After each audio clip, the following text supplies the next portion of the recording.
Dictée brevet numéro 3, troisième 2, année 2012-2013.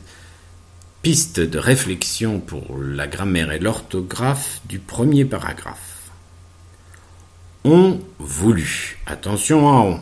Il a un homophone qui serait le verbe avoir à la troisième personne du pluriel du présent de l'indicatif. Mais le verbe avoir à la troisième personne du pluriel du présent de l'indicatif ne sera jamais sujet d'un verbe.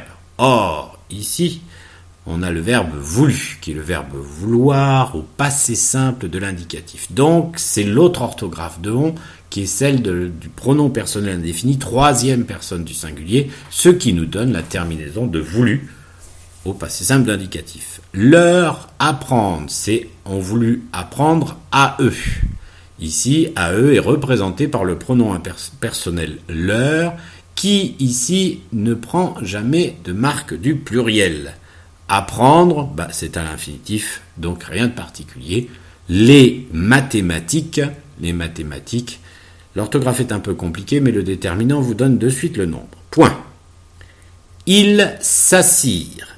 Il, évidemment, ça renvoie à l'heure. D'accord ? Or, on a vu que l'heure est un pronom personnel troisième personne du pluriel. Donc, il devrait être de la même façon. S'assire, c'est le verbe s'asseoir au passé simple de l'indicatif.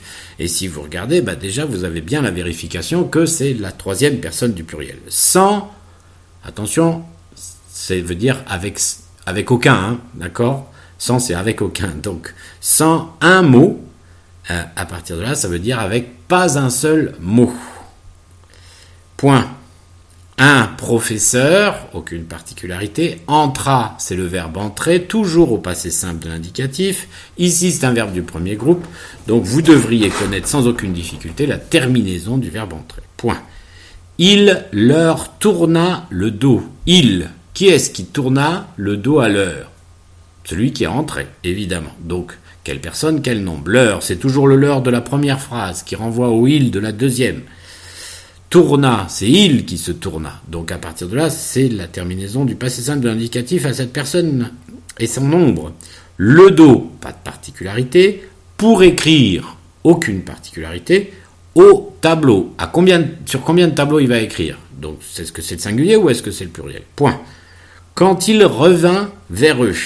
Attention à la liaison quand il faut vérifier si quand peut se remplacer par lorsque. Alors là, c'est la conjonction subordination qui exprime le temps, ou si elle peut être remplacée par en ce qui concerne, et c'est la conjonction QANT. Il revint. Là encore, ça ne peut pas être le pluriel, puisque ce serait ils revinrent. Donc il, c'est toujours la même personne. Vers eux. Attention à eux ici, par contre. Vers. Attention, c'est pas l'adjectif de couleur, c'est dans la direction. Et eux, ça reprend leur, il. C'est toujours cette troisième personne du pluriel, virgule. Ceux-ci, c'est ceux dont on vient juste de parler. Donc c'est toujours le même nombre. Cherchez, puisque c'est toujours le même nombre, ce sera la terminaison de ce nouveau nombre qui renvoie, je répète, à l'heure et à il dans il s'assire. Derrière eux. Encore une fois, c'est toujours ceux, toujours le e de la même personne du pluriel. Ceux qu'ils, attention à ceux. Parce qu'ici, est-ce que ce remplace eux ? Est-ce que ce remplace le professeur ? Ou est-ce que ce remplace cette chose ? Ou est-ce que ce remplace la personne ? Qu'est-ce qu'il cherchait ? D'accord ? Qu'il y avait à voir. Ce qu'il y avait à voir. Et chercher la chose qu'il y avait à voir. Donc à partir de là, il y a est conjugué au l'imparfait de l'indicatif.